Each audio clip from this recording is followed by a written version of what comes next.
ఈ ఎక్స్ప్లెయినర్కు స్వాగతం. ఈరోజు మనం ఏ నెట్వర్క్ యొక్క భవిష్యత్తు పరిణామాలను విశ్లేషించబోతున్నాం. వెబ్3 అనగానే మనకు తరచుగా వినిపించేవి తాత్కాలిక ట్రెండ్స్, ఖాళీ శబ్దాలు. కాని దానికి భిన్నంగా కేవలం హైప్ మీద కాకుండా గ్రౌండ్ లెవెల్ కమ్యూనిటీ మద్దతుతో ఒక అద్భుతమైన మల్టీచైన్ నెట్వర్క్ ఎలా నిర్మితమవుతోందో ఇప్పుడు మనం డీప్గా అర్థం చేసుకుందాం. ఒక ముఖ్యమైన విషయమేమిటంటే, ఏ నెట్వర్క్ ఏమాత్రం వెనక్కి తగ్గకుండా నిరంతరం విస్తరిస్తోంది. ఇది కేవలం మాటలకే పరిమితం కాలేదు సుమా.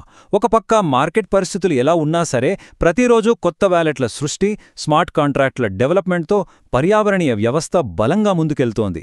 ఇలాంటి స్థిరమైన ప్రగతి వెబ్3 రంగంలో చూడటం నిజంగా చాలా అరుదు అని చెప్పుకోవాలి.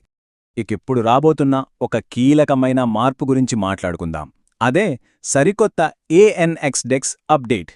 ఇది చిన్న అప్డేట్ కాదు, ఏకంగా BNB చైన్ ఆస్తులను నేరుగా మన పర్యావరణ వ్యవస్థలోకి తీసుకువచ్చే ఒక విప్లవాత్మక అడుగు. అంటే భారీ లిక్విడిటీ ఉన్న BNB చైన్తో అనుసంధానం జరగబోతోంది. దీనివల్ల ఏమవుతోంది? సెంట్రలైజ్డ్ ఎక్స్చేంజీల చుట్టూ తిరగాల్సిన పనే ఉండదు. తక్కువ ఫీజులతో చాలా వేగంగా ఎకోసిస్టంలోనే నేరుగా లావాదేవీలు చేసుకోవచ్చు. క్రిప్టో అనగానే చాలా క్లిష్టంగా ఉంటుందేమో అన్న భయం చాలా మందిలో ఉంటుంది కదా. కానీ ఇక్కడ డిజైన్ ఫిలాసఫీని ఎంత సింపుల్ చేశారంటే ఆ టెక్నికల్ కష్టం ఏమాత్రం కనిపించదు. ఈ డిజైన్ ప్రధానంగా 3 స్తంభాలపై నిలబడింది: సులభం, వేగం మరియు అందరికీ అందుబాటులో ఉండటం. డీసెంట్రలైజ్డ్ ఫైనాన్స్ అనేది అందరికీ సులభంగా రీచ్ అవ్వాలంటే ఇలా ఎటువంటి ఇబ్బంది లేని స్మూత్ ఎక్స్పీరియన్స్ ఇవ్వడమే అసలైన బ్రహ్మాస్త్రం. సరే, BNB చైన్ ఇంటిగ్రేషన్ అనేది ఒక అద్భుతమైన ముందడుగు.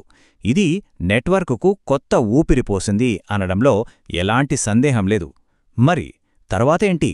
బ్రాడర్ పిక్చర్లో అసలు ఈ నెట్వర్క్ ఎటువైపు ప్రయాణిస్తోంది అన్న ఆసక్తికరమైన ప్రశ్న సహజంగానే తలెత్తుతుంది కదా. ఎందుకంటే ఈ ఇంటిగ్రేషన్ అనేది భవిష్యత్తు ప్రయాణంలో కేవలం మొదటి అడుగు మాత్రమే. అసలు లక్ష్యమేంటో ఇప్పుడు చూద్దాం. అసలు లక్ష్యమేమిటంటే, పూర్తిస్థాయి మల్టీచైన్ భవిష్యత్తును నిర్మించడం. అవును, మరిన్ని నెట్వర్క్లకు మద్దతు ఇచ్చే ప్రక్రియ ఇప్పటికే చురుగ్గా జరుగుతోంది.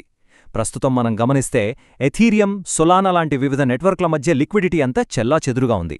వాటన్నింటినీ ఒకే ప్లాట్ఫాంపైకి తీసుకొచ్చి కమ్యూనిటీ కోసం ఒక బలమైన, సమగ్రమైన పర్యావరణ వ్యవస్థను నిర్మించడమే ఇక్కడ మెయిన్ టార్గెట్.